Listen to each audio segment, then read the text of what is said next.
matière de droit et le référentiel national. Et le Maroc s'est engagé dans l'horizon 2015 par rapport à l'OMD 3 à quand même aller vers une représentativité dans le champ politique, dans les postes de décision, dans la représentation diplomatique qui atteindrait à l'horizon 2015 33 pour mettre en exergue les obstacles. Et c'est les obstacles qu'on va prioriser qui vont nous permettre d'aller vers les recommandations. On n'a pas besoin de faire 1000 recommandations parce que le constat va nous montrer l'importance des obstacles et chaque fois que l'obstacle est important, et faire une proposition de manière concrète, mais aussi une proposition qui rentre dans le cadre de la faisabilité. Parce que ce matin, on parlait des discriminations des femmes, ou que vivent les femmes, ou que subissent les femmes dans la fonction publique, mais la discrimination, moi personnellement, qui me révolte, et qui est en lien avec le statut et avec la carrière professionnelle des femmes, vous prenez le daïr de la fonction publique, et vous prenez tous les daïrs qui ont réglementé les pensions civiles des femmes. Vous savez qu'une femme fonctionnaire, sa retraite, ses enfants, ses ayants droit ne bénéficient pas de sa retraite. C'est l'État qui va bénéficier de sa retraite. Alors qu'elle verse durant toute sa carrière un certain pourcentage de son traitement à la caisse de retraite, et qu'à la fin, à son décès, ses enfants ne bénéficient pas de sa retraite. Imaginez la situation où le père n'est pas fonctionnaire, donc il n'a pas de retraite. Imaginez quand le père n'a pas de revenus. On se rend compte que quand on identifie toutes les discriminations contenues dans l'arsenal juridique marocain, eh ben, le daïr de la fonction publique, le système de la retraite est un système discriminatoire à l'endroit des femmes.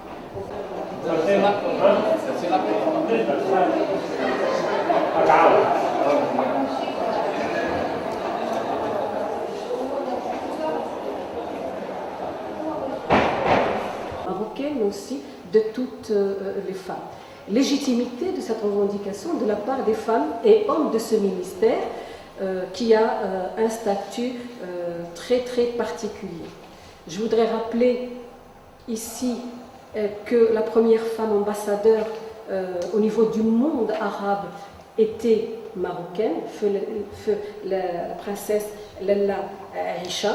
Je vous assure que quand on parle de la situation de la femme marocaine à l'étranger, quand je suis en Amérique latine, au Portugal, en Espagne, en France,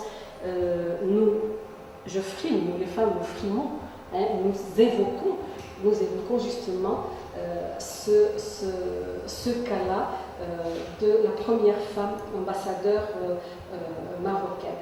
Et nous rappelons aussi qu'avait pris la parole pour faire un appel solennel à la femme marocaine pour qu'elle prenne une part active dans la vie nationale. C'est-à-dire que nous devons, nous, femmes marocaines, être fières d'un passé, parce que nous avons des exemples de femmes importantes. Nous pouvons même aller un peu plus loin, au 8e siècle. Fatima al-Fihriya a été la fondatrice d'une université, l'université Al-Qarawiyya. Ça aussi, c'est un motif de fierté pour nous. Le concept de citoyenne et citoyenneté n'était pas utilisé. Être citoyenne, ça veut dire quoi? La notion de citoyenneté, elle est composite. Elle englobe l'éducation, l'identité, l'appartenance, la participation démocratique à la gestion des affaires publiques. Elle est donc l'ensemble des processus légaux par lesquels sont définis les sujets d'un État. La citoyenneté est liée au concept de l'État de droit, de démocratie, des droits humains et de liberté.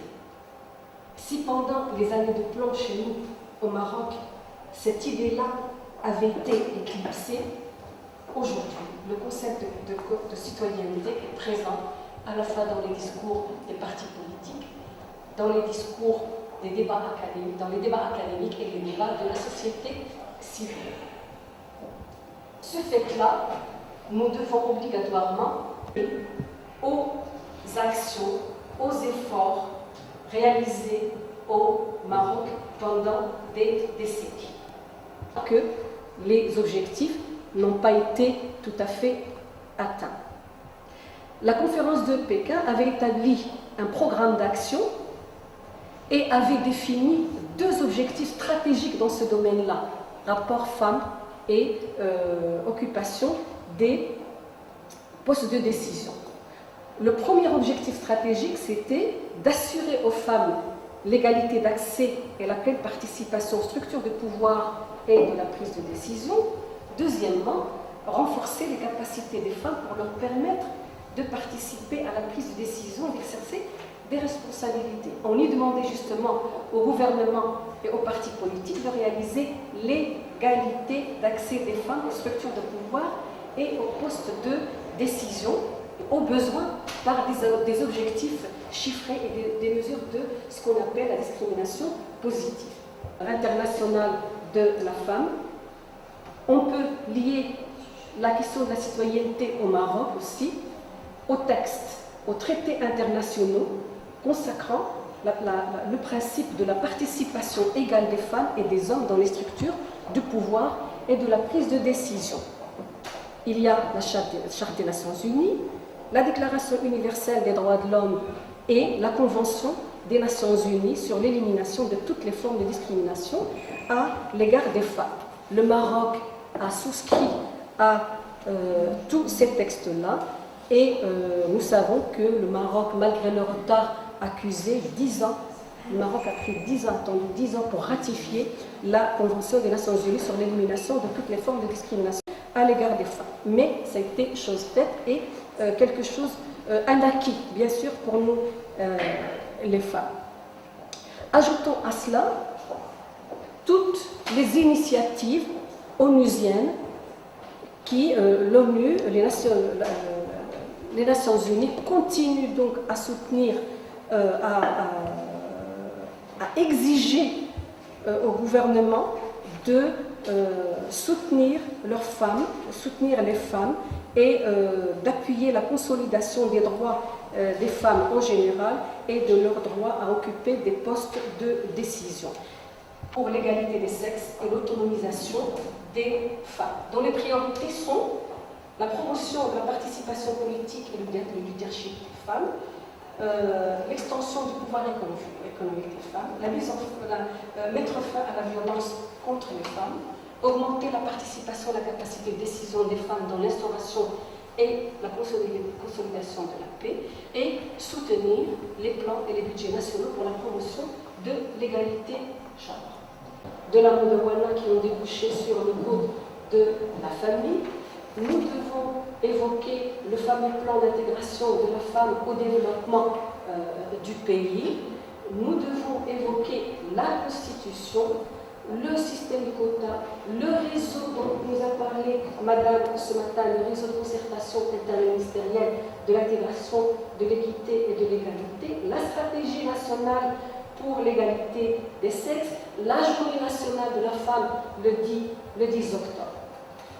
Par les responsables politiques surtout, à la question féminine.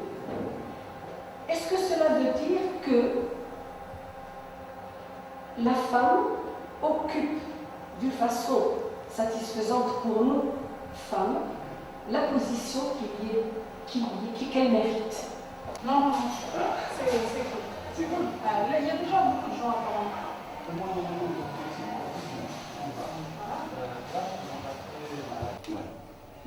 هذه من لي انجستيس الخايبين اللي كاين في العالم ديالنا مالوغوزمون صافي دي ميلينير كو سا دور نو الله تبدل الامور ما بغيتش نكمل لو ديسكور اكثر من هادشي تبارك الله عليكم غادي يكون عندكم بوكو دو شوز بلوز انتيريسونت كو سا ونخلي لا بريزونطاسيون ديالي او كونترير حتى الاخر عاد اورينتي لي ديبا. D'accord. Peut-être que nous avons également une chance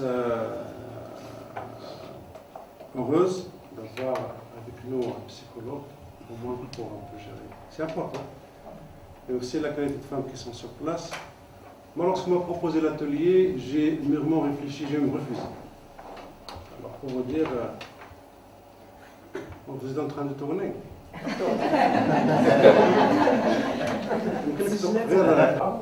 Ou là où nous nous situons, là où nous souhaitons être, et voilà plus ou moins les questions qui ont été dégagées. Les définitions de Chikoun, c'est la dialogue. Il est effectif. Sur les 25 fonctionnaires que nous avons au niveau de la direction, dans 8 personnes de support, ce qu'on appelle le support, c'est-à-dire soit les chauffeurs, soit les chauffeurs, soit les gens des bureaux d'autres. La femme assure la responsabilité, c'est-à-dire chef de service. En fait, il y a exactement où est responsable la direction, y compris la direction, les 2 chefs de division et puis 5 chefs de service. Sur les 4, on a 4 femmes qui sont chefs de service et 4 autres hommes qui sont de. Et ce n'est pas du hasard, pas du tout. C'est que lorsqu'il avait l'appel à candidature pour les divisions, il n'y avait aucune femme. Oui, la question de la femme. Pour une fois, il a dit quelque chose que s'il y a 2 niveaux pareils, je prends une femme. S'il y a un niveau moins un peu qu'un homme au niveau de qualité, je prends une femme. Mais s'il y a une grande différence, je prends un homme. Je crois qu'il faut voir un peu ce côté-là. Il y a une responsabilité parce que le choix d'abord du travail de la femme, c'est un choix personnel. Révélateur dans la mesure où le ministère a certaines femmes spécifiques. Nous avons évidemment des célibataires vivant seuls ou chez leurs parents. Nous en avons un échantillon ici. Nous avons des mariés avec ou sans enfants. Et on a également, dans l'atelier, des divorcés avec enfants, également en avant. Des femmes ayant fait des postes à l'étranger, elles existent parmi nous. Des femmes qui n'ont jamais fait de poste à l'étranger, elles existent encore davantage parmi nous. Les femmes qui ayant recours à une mise de disponibilité pour accompagner leur conjoint, il y a également, moi j'en connais déjà Mme Kouad, je connais également Mme Cheneri. Moi aussi. Vous-même, voilà, évidemment. Vous-même aussi. Oui, mais oui, ça compte. Mais exactement. Mais en fait, ce que je n'aime pas dans le c'est aussi une gestion qu'il faut voir. Maintenant, la question est sous le contrôle du docteur. Ce qu'il faut poser comme question. Parce qu'à travers de bonnes questions, on serait en mesure de faire des bonnes réponses. Pour accommoder également les exigences du temps, parce qu'on est généralement un peu moins clément lorsqu'il s'agit du foyer à l'intérieur, mais on est plus clément lorsqu'il s'agit de l'extérieur. Est-ce qu'on devrait changer nos mentalités et à quel prix il faut le faire? Est-ce que nous sommes disposés à le faire? Qu'est-ce que la femme propose pour gérer toutes ces composantes? Parce que ce sont des questions qui sont réelles. En cas d'enfant, comment il faut gérer? En cas d'absence d'enfant, comment il faut gérer? Et également le troisième temps qui est nécessaire, qui nous permet de recharger nos batteries pour travailler. Parce qu'on n'en parle pas souvent. On parle, il faut faire la parité entre le travail à l'intérieur et puis le travail du foyer à l'extérieur, au moment où l'homme jouit quelque part d'un peu de détente avec ses amis, généralement lorsque la femme fait un travail également à l'intérieur. Il faut également trouver la parité de ce temps-là qui est le troisième temps. Comment trouver la capacité à réduire la tension en y trouvant un peu de temps agréable. L'élément risque est également de mise pour la femme qui travaille en dehors des heures légales. Dès qu'il s'agit d'un homme, comme le docteur a dit, qu'il travaille jusqu'à 8h du soir, 9h du soir, c'est tout à fait ordinaire, il est au boulot. Comme le slogan, le responsable n'est jamais absent, il est occupé. Mais dès qu'il s'agit d'un temps qui dépasse, alors il y a toutes les questions qui se posent, aussi bien, malheureusement, à caractère, je ne sais pas, on peut gérer ça, mais c'est l'akhlaqiyya. فين نقاس واش الشيء يعني الشكوك تاعهم حول المرأة فهمت. Tout simplement vous dire, oui, vous me proposez un poste de responsabilité, mais j'ai un bébé de 6 mois. Vous me proposez une mission à l'étranger, vous me proposez... Il y a des femmes qui refusent des formations. Et on a fait les enquêtes dans les départements, des formations qui peuvent les aider dans des promotions.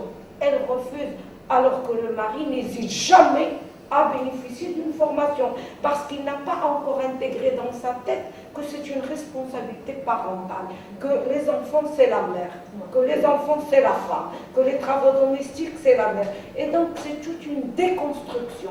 Ce mari, un diplomate, quand il épouse une femme médecin, il sait très bien, et j'ai des amis qui sont diplomates et mariés à des médecins, c'est quand la femme reste attachée à sa fonction, eh bien, ça finit par un divorce. Pourquoi? Parce que lui, il est diplomate, il a besoin d'une femme qui soit auprès de lui, parce qu'il y a la fête, il y a ceci, il y a cela. Elle s'attache à sa carrière. Elle vous dit, moi j'ai gaspillé 20 ans de ma vie à faire des études pour finalement aller mettre un cafetan et recevoir des gens. Et donc, on est justement dans ce dilemme. Parce que notre projet de société, oui, il veut être égalitaire, mais il n'a pas pris